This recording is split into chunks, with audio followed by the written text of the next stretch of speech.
Hier, le sport camerounais a vécu sa journée la plus schizophrène de l'année. 2 médailles d'or sur la piste à Accra, 2 lions qui marquent en Europe, un nouveau siège pour la FECAFOOT et la mort du colonel Ahmad Kalkaba Malboum, tout dans la même journée. On commence maintenant.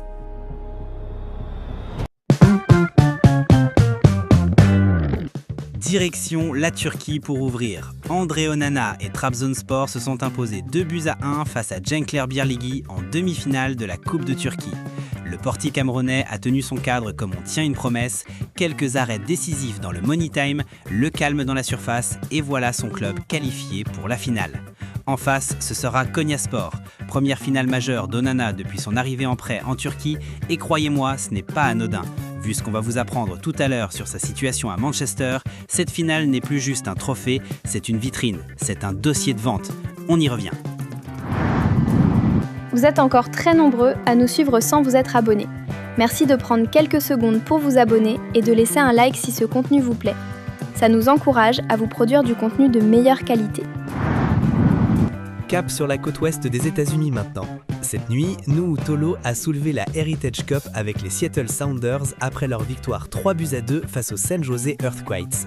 Pour ceux qui ne connaissent pas la compétition, on vous explique. La Heritage Cup, c'est ce trophée annuel qui oppose les clubs historiques de la West Coast américaine. Une rivalité de quartier intense qui remonte aux origines de la MLS.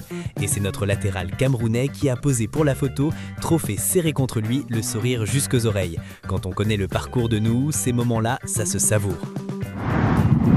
En Liga maintenant, à l'occasion de la 36e journée, Getafe s'impose 3-1 face à Majorque et qui retrouve enfin ses jambes des grands jours, Alan Nyom. Le latéral camerounais signe sa toute première passe décisive de la saison après 13 matchs de championnat sans en délivrer une seule. 13! Vous imaginez le poids levé? Parfois, il suffit d'un ballon parfaitement posé dans la surface adverse pour rappeler à tout le monde que tu es encore là, que tu es encore lucide, que tu es encore utile. À 37 ans, Nyom continue de prouver qu'on ne se débarrasse pas si facilement d'un lion qui sait défendre et servir à la fois. Au reste en Europe, on file vers la Grèce. Martin Ongla a ouvert le score pour l'Aris Thessaloniki face à Volos à l'occasion de la 5e journée des playoffs. Victoire 2-1, c'est son 2e but avec son club grec et c'est surtout un milieu de terrain qui se rappelle qu'il a aussi un nez pour la surface adverse. Ongla en mode finisseur, voilà une nouvelle qu'on prend avec grand plaisir. Le profil du joueur évolue et c'est exactement ce qu'attend David Pagou pour les Lions indomptables. Des milieux qui savent rompre les lignes et finir l'action. Et maintenant, la grosse info de la journée, celle qu'on vous avait teasée tout à l'heure. Selon Rob Dawson, journaliste ESPN très bien introduit auprès du club, André Onana ne fait plus partie des plans de Manchester United pour la saison prochaine. Le club anglais prévoit purement et simplement de vendre le gardien camerounais cet été. L'idée est claire, recruter un nouveau gardien de but aux côtés du jeune Sen Lamens et tourner la page. Traduction concrète, la saison de Trabzonspor devient absolument capitale pour Onana, parce que c'est là qu'il va devoir prouver, performance après performance, qu'il vaut encore son prix sur le marché européen. La finale de coupe contre Konyaspor n'est donc plus juste un match, c'est une démonstration commerciale grandeur nature. Et le compte à rebours est lancé. Et pendant que Manchester United pousse un lion vers la sortie, le club anglais déroule paradoxalement le tapis rouge pour un autre lion.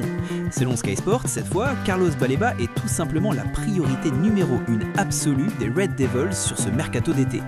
Les dirigeants mancuniens aimeraient boucler le transfert avant même le début de la Coupe du Monde pour que le joueur ait le temps de s'intégrer. Le dossier est très avancé, le club a déjà énormément travaillé en coulisses, on parle de discussions répétées avec l'entourage du joueur. C'est presque ironique, non? Un lion qui sort, un lion qui entre, le même maillot rouge. Reste maintenant à voir le prix que Brighton va exiger pour son joyau, parce que les Seagulls n'ont aucune obligation de vendre et ils le savent. Préparez-vous à un mercato historique pour le Cameroun. On va au Maroc maintenant et c'est une mauvaise nouvelle. Nos Lions U17 sont chutés en ouverture de la CAN U17 2026 face à la Côte d'Ivoire. Première sortie, première défaite, 2-0. Ça pique, surtout pour une compétition aussi formatrice. Mais la phase de groupe ne fait que commencer et nos petits lions ont les ressources pour réagir samedi face à l'Ouganda qui a largement dominé un peu plus tard dans la journée la RDC 3-0. On les soutient, la prochaine sortie, on attend une réaction.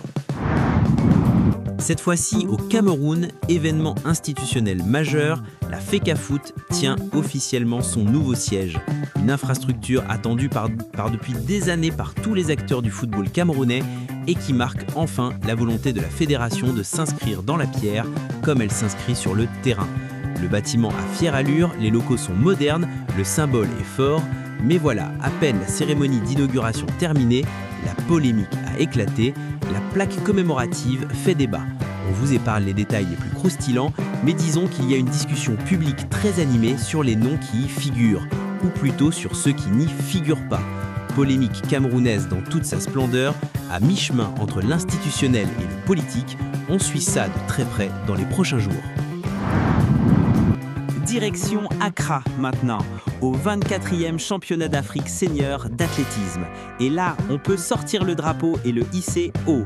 Emmanuel Essémé décroche la médaille d'or sur le 100 mètres, champion d'Afrique. C'est dit, c'est acté, c'est officiel. L'homme le plus rapide du continent africain et il porte nos couleurs vertes, rouges et jaunes. Vous savez ce que ça représente sur le plan du symbole national ? Énormément. Pour la jeunesse, pour les pistes camerounaises, pour les budgets sport. Un titre continental sur le sprint roi. Et comme si une seule médaille d'or sur le 100 mètres ne suffisait pas à notre fierté nationale, le Cameroun a tout simplement décidé de doubler la mise dans la même journée.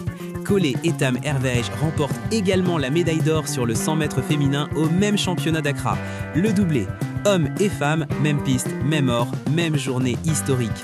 Sur le 100 mètres, le sprint roi du continent, le Cameroun règne désormais en Afrique sur les deux tableaux. Et c'est ici que la journée bascule de l'or au noir. Le colonel Ahmad Kalkaba Malboum est décédé ce mercredi à 75 ans. Il occupait au moment de sa disparition les fonctions de président du Comité national olympique et sportif du Cameroun et de la Confédération africaine d'athlétisme. Une figure majeure, un pilier institutionnel, l'homme qui a porté le sport camerounais et l'athlétisme africain sur ses épaules pendant des décennies, dans l'ombre des projecteurs, dans la dureté des négociations internationales.